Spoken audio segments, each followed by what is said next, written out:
تست دستی چیه؟ تست اتوماتیک چیه؟ آیا با ابزارهای تست اتوماتیک کار کردید؟ اصلا میدونید یونیت تست چیه یا اینتگریشن تست چیه؟ اگر تا حالا توی نرم افزارتون سراغ تست نرفتید کاملا در اشتباهید. و اگر تو شرکتی کار میکنید که از تست استفاده نمیکنن، به نظر من همین الان از اون شرکت بیایید بیرون. خب تو این ویدیو با ما تا آخر این ویدیو باشید. توی این ویدیو تا آخر این ویدیو با ما باشید. قشنگ بود. که ببینیم تست چیه و چجوری میخوایم باهاش کار کنیم و با ابزارهاش هم حتی آشنا بشیم. بیاین اول ببینیم که اصلا تست نرم افزار چیه. یکی از مهمترین مراحل توی چرخه توسعه نرم افزار تست نرم افزار. خب پس تو یکی از مهمترین مراحل توی چرخه توسعه نرم افزار تست نرم افزار. انجام مرحله تست نرم افزار به صورت دقیق و اصولی باعث صرفه‌جویی در زمان و هزینه ساخت نرم افزار میشه برای شما. فرایند تست و ارزیابی نرم افزار چالش پیچیده‌ایه و باید اصول و روش‌های اون رو با دقت بدونید چیه.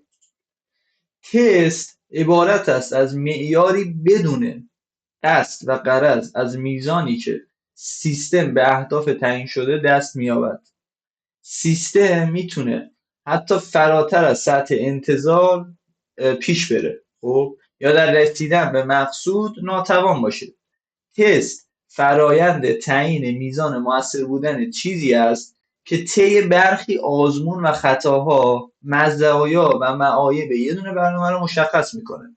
مرحله تست معمولا در پایان فرایند توسعه نرم افزار انجام میشه و معیارهای پذیرش پروژه و شروع دوره پشتیبانی از سیستم رو تعیین میکنه.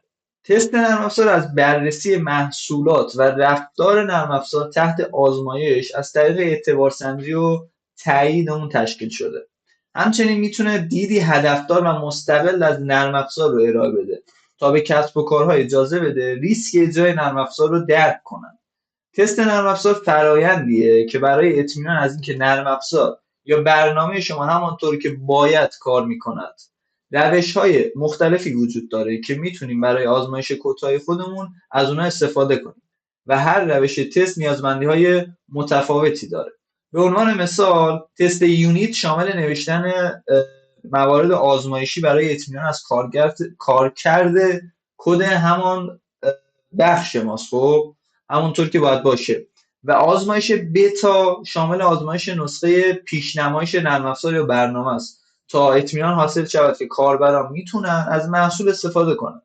تست نرم افزار جزء جدا نشدنی فرایند ساخت نرم افزارهای با کیفیت. نرم افزاری که دقیقاً مطابق انتظار عمل میکند رو یعنی نرم افزار با کیفیت. خب این تست همچنین به بهبود بهره‌وری و عملکرد کمک میکنه. اون تست بتا. تست بخش مهمی از چرخه حیات توسعه نرم افزار است. از دیگر مزایای تست نرم افزار میتوان به جلوگیری از اشکالات، کاهش هزینه و کاهش زمان توسعه هم اشاره کرد. حالا سوالی که پیش میاد اینه که چرا اصلا تست نرم افزار مهمه؟ خب انسان ها در فرایند تولید نرم افزار اشتباه میکنن و این باعث ایجاد نقصی توی برنامه میشه. این نقص همچنین باعث میشه نرم افزار کاری را که نیاز است انجام دهد به درستی انجام نده یا کاری متفاوت از نیاز برنامه انجام بده. این وضعیت عملکرد سیستم رو دچار اختلال میکنه. اگر تست نرم افزار با دقت انجام بشه از تبدیل شدن باگ‌ها به نقص‌های بزرگ جلوگیری میکنه. خب علاوه بر این تست نرم افزار کیفیت نیازمندی‌های کاربردی و غیر کاربردی نرم افزار رو تعیین میکنه. همچنین تعداد و اهمیت خطاهای پیدا شده از طریق تست نرم افزار اعتبار اون سیستم رو هم مشخص میکنه. یه دونه تست نرم افزار با طراحی خوب و موفق میتونه باعث کاهش برداشت منفی و دارای ریسک از نرم افزار بشه. هنگامی که خطاهای پیدا شده در مرحله تست اصلاح بشن، در میابیم که برنامه به نرم افزاری با کیفیت بالاتر تبدیل شده. با این حال فرایند توسعه نرم افزار رو میتونیم با تجربه‌های به دست اومده در طول جریان آزمون بهبود ببخشیم و به روند توسعه با توجه به خطاها رسیدگی کنیم. از دلایل لزوم جدی گرفتن مرحله تست نرم افزار میتونیم به فعالیت‌های مربوط به تضمین کیفیت اشاره کنیم که بخشی از فرایند توسعه نرم افزار به حساب میاد. ایده رایج به این صورته که تست نرم افزار فقط و فقط فراهمسازی تعدادی تست یا آزمایش به حساب میآید. اجرای تست بخش مهمی از فرایند تست نرم افزار، اما همه کار تست نرم افزار فقط اجرای تست‌ها نیست. علاوه بر اجرای اقدامات مرتبطی را باید قبل و بعد از اجرای تست نرم افزار انجام بدیم. این کارها و وظایف شامل چه مواردی هستند که با هم دیگه در جلوتر میگیم. برنامه‌ریزی و کنترل، شرایط آزمون، آماده سازی و اجرای سناریوهای آزمون، بررسی نتایج، ارزیابی شاخصهای خروجی، گزارش فرایند آزمون و سیستم تست شده و تکمیل آزمون. علاوه بر این نیازمندی‌ها و مستندات تجزیه و تحلیل، بررسی کد منبع و تجزیه و تحلیل استاتیک مانند عملیات بخشی از این آزمون هستند. آزمون باید از همان ابتدای فرآیند توسعه نرم افزار در نظر گرفته و اجرا شود. به این ترتیب از تبدیل شدن ایرادات کوچک به نقص‌های خیلی بزرگ و رخ دادن اونها جلوگیری میشه. از اول ویدیو داریم میگیم چرخه حیات تست نرم افزار، چرخه حیات و اینا. ببینیم مثلا چرخه حیات تست نرم افزار چیه. خب چرخه حیات تست نرم افزار که مخففش میشه STLC که Software Testing Life Cycle، مراحل مختلف فرایند تست نرم افزار به حساب میاد. با رعایت چرخه حیات تست نرم افزار اطمینان حاصل میشه که نرم افزار ساخته شده کیفیت و کارایی لازم رو داره و تمام نیازمندی های تعیین شده رو پوشش میده. مراحل مختلف درگیر در چرخه حیات تست نرم افزار شامل مواردی میشه که در ادامه با هم دیگه میخوایم در موردش صحبت کنیم. 1. جمع‌آوری نیازمندی‌ها. تو اینجا نیازمندی‌های قابل توسعه نرم افزار مورد بحث قرار میگیره. برای مثال میتونیم به پارامترهای مثل کیفیت، نیازهای کاربران و تخصیص منابع اشاره کنیم. 2. برنامه ریزی آزمون یا تست پلنینگ. توی این مرحله از STLC تمام موارد آزمایش برنامه ریزی می شوند و منابع بر اساس پتانسیل موارد آزمایش اختصاص داده می شوند. مورد سوم توسعه موارد آزمونه یا تست کیس دیولپمنت.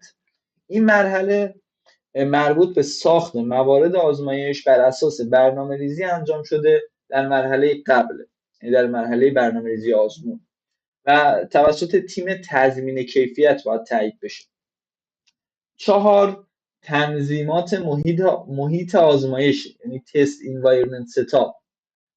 محیط آزمایش تو این مرحله از STLC تنظیم میشه، اما این مرحله مستقل از باقی فاز هاست و میتونیم تو هر مرحله از چرخه این تنظیمات محیط آزمایش رو انجام بدیم، چه در اولش، چه در آخرش، چه در اواسطش.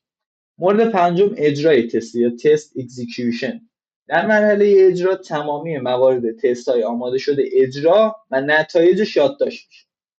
مورد 6 خاتمه چرخه آزمون یعنی تست سایکل کلوزر. خب در آخرین مرحله چرخه حیات تست نرم افزار تمام نتایج جمع آوری شده، تجزیه و تحلیل و مستندسازی میشن. چه زمانی تست نرم افزار رو شروع کنیم؟ این هم یه سوالیه که خیلی ممکنه براتون پیش بیاد. بر اساس انتخاب مدل‌های مختلف چرخه حیات توسعه نرم افزار که گفتیم برای پروژه، فعالیت‌های آزمایش رو میتونیم در مراحل مختلف چرخه حیات نرم افزار انجام بدیم. یه دونه افسانه نرم افزاری هم وجود داره که میگه آزمون باید تنها هنگامی نوشته شود که بخشی از نرم افزار توسعه داده شده باشه. این در حالی است که تست میتواند حتی پیش از نوشتن یک خط کد شروع بشه. همچنین میتونیم با موازات مرحله توسعه تست رو هم پیش ببریم. مثلا میتونیم فاز توسعه مثلا طراحی نیازمندی هاست، فاز تست میتونیم بیان بگیم که ایجاد آزمون پذیرش. مثلا فاز توسعه مشخصات عمل کردیه، توی فاز تست میایم میگیم که ایجاد موارد تست عمل کردی. فاز توسعه پیاده سازیه، فاز تستمون میشه ایجاد موارد آزمون هر واحد. فاز توسعه مثلا تکمیل کد هاست. فاز تست رو مثلا میتونیم بگیم اجرای موارد تست. حالا سوال بعدی که پیش میاد اینه که چه موقع باید تست نرم افزارمون رو چیکار کنیم؟ متوقف کنیم. پاسخ دادن به سوالهای همچین سوالهایی مثلا چقدر تست کافیه و اینا خیلی سخته، خب اصلا نمیشه جوابش داد، چون هرگز نمیتونیم مطمئن بشیم که 100% نرم افزار ما بدون اشکاله. اما با این حال برخی از نشانگرها وجود داره که به ما در تعیین مرحله توقف در آزمایش‌های چرخه توسعه نرم افزار کمک میکنه. بریم ببینیم که چی هست. یکی اینکه میتونه درصد قبولی کافی باشه، یعنی بسته به نوع سیستم با دستیابی به درصد قبولی از پیش تعیین شده میتونیم تست رو متوقف کنیم. مورد دوم میتونیم پس از اجرای موفقیت آمیز نمونه تست ها، زمانی که یک چرخه کامل از موارد آزمون اجرا بشن و بعد از رفع آخرین خطای شناخته شده فاز آزمایش رو میتونیم متوقف کنیم. مثلا مورد بعدی مثلا میتونه در زمان مهلت تحویل باشه. مثلا فرآیند تست میتونه پس از فرارسیدن مهلت تحویل کار در صورت نبود هیچ مشکل با اولویت بالا در سیستم متوقف میشه. مورد بعدی مثلا میانگین زمان بین شکست هاست. خب یه شاخصی داریم به اسم MTBF یا همون میانگین زمان بین شکست ها. خب فاصله زمانی بین دو عدم موفقیت. خب به میگن MTBF، فاصله زمانی بین دو عدم موفقیت رو میگن MTBF. بر اساس تصمیمات دست اندرکاران مختلف، خب دست اندرکاران مختلف، اگر MTBF بسیار بزرگ باشه میتونه آزمون رو چیکار کنه؟ متوقف کنه. بریم ببینیم که انواع تست نرم افزار اصلا چیه. یادگیری تست نرم افزار تنها با مطالعه تعریف اولیه‌اش و اینا میتونه کافی باشه، خب اما ما باید دانش عمیق‌تری از مفاهیم مرتبط و روش‌های تست داشته باشیم. نرم افزار باید به گونه‌ای توسعه پیدا کنه که تمام موارد آزمایشی واقعی و سناریوهای احتمالی رو پوشش بده. خب پس ما باید دید خیلی عمیقی نسبت به نرم افزار داشته باشیم. بر این اساس آزمون‌های نرم افزار به چندین دسته تقسیم میشه که در اینجا دو نوعش که تست عمل کردی و غیر عمل کردی هست رو در ادامه ما هم دیگه شرح میدیم ببینیم که چی هست. تست عمل کردی یا فانکشنال، خب یک روش تست نرم افزاریه که سیستم رو برای برآورده کردن نیازمندی‌های مشتری ارزیابی میکنه. در این نوع آزمون با هدف آزمایش هر عملکرد نرم افزار با ارائه ورودی مجاز و اطمینان از درست بودن خروجی انجام میپذیره. برای مثال یک مورد تست کیس برای آزمایش قابلیت ایجاد کاربر مینویسیم. این تست کیس ما ورودی درستی رو به سیستم ارائه میده و سپس اطمینان حاصل پیدا میکنه که خروجی هم درست باشه. خروجی درست در اینجا اعلان موفقیت آمیز بودن ایجاد کاربر جدیده. تست عملکردی با تقلید سناریوهای واقعی بررسی میکنه تا همه چیز بر اساس پیش نیازهای قابل اجرا به درستی عمل میکنه. مورد بعدی تست غیر عملکردی یا نان فانکشنال. تست غیر عملکردی روش دیگه‌ای برای تست نرم افزاره که برای ارزیابی تجربه‌های کاربر نهایی مانند سنجش کارایی و قابلیت اطمینان تحت بار زیاد مورد استفاده قرار میگیره. خب این تست میتونه تجربه یک کاربر نهایی رو محک بزنه، یعنی هنگامی که کد شما در آزمون‌های غیر عملکردی موفق نمیشن ممکنه مشکلی ایجاد نکنه که مورد توجه کاربر قرار بگیره، اما میتونه مشکلی رو در سیستم نشانه گذاری کنه. خب تست غیر عمل کردی فقط مربوط به آن است که بدونید که سیستم چگونه در مواجهه با حجم بالای ترافیک عمل خواهد کرد. ما توی این ویدیوها قراره که بیشتر روی تست عمل کردی سویچ کنیم و در موردش صحبت کنیم. بیایید حالا انواع تست نرم افزار عمل کردی رو با هم دیگه بریم ببینیم که چی هست. یکیش تست واحد یا یونیت تستینگ. تست یونیت نوعی تست نرم افزار است که نحوه عمل کرده هر واحد نرم افزاری ارزیابی میکنه و بررسی میکنه که آیا اون قطعه کد خاص درست کار میکنه یا نه.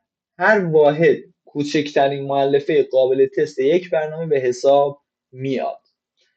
هدف اینه که ارزیابی کنیم هر واحد از کد نرم افزاری همانطور که انتظار میرود عمل میکنه.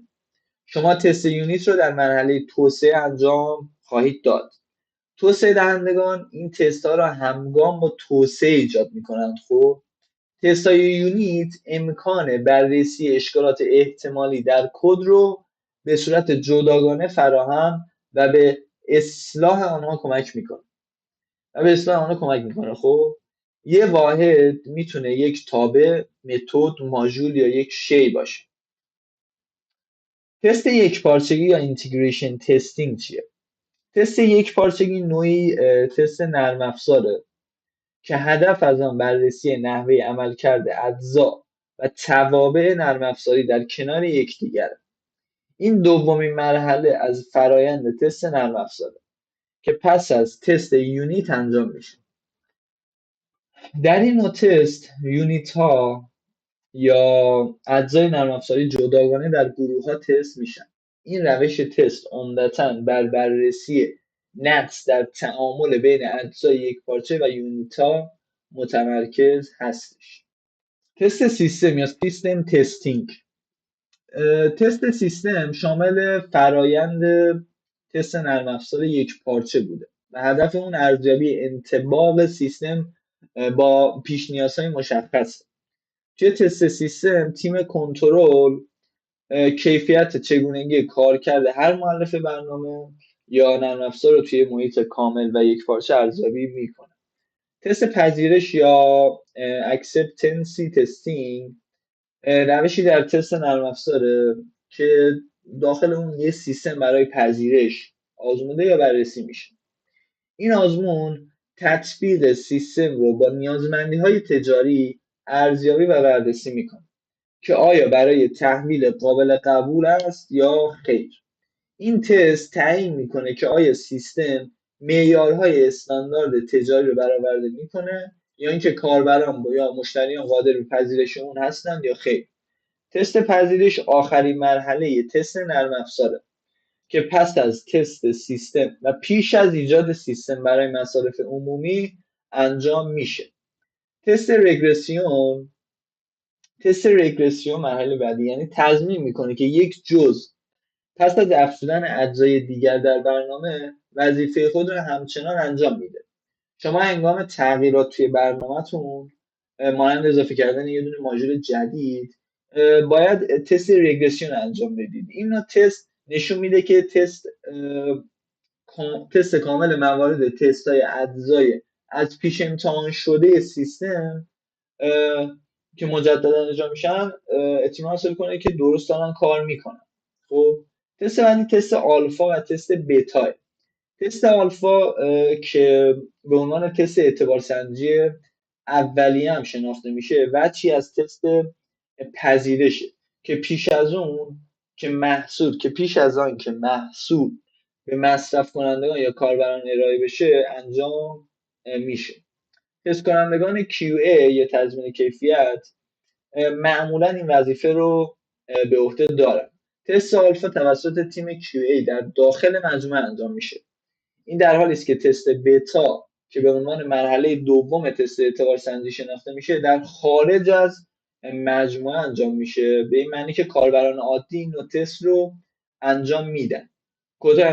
کدها یا نرم افزار در این مرحله از آزمون برای تعداد محدودی از کاربران به منظور آزمایش در یک سناریوی دنیای واقعی منتشر میشه. خب دوستان تا اینجای کار همه چی تئوری بود و خیلی خسته کننده بود میدونم، ولی به نظر من دوباره اگر متوجه برخی از نکاتش نشدید دوباره گوش بدید، چون این اولین قسمت و مهمه. از قسمت بعدی حالا یه خورده هم تئوری داریم اولش و بعدش میریم سراغ عملی و از این خستگی و کسل کننده بودن در میاد. فعلا خدا نگهدار.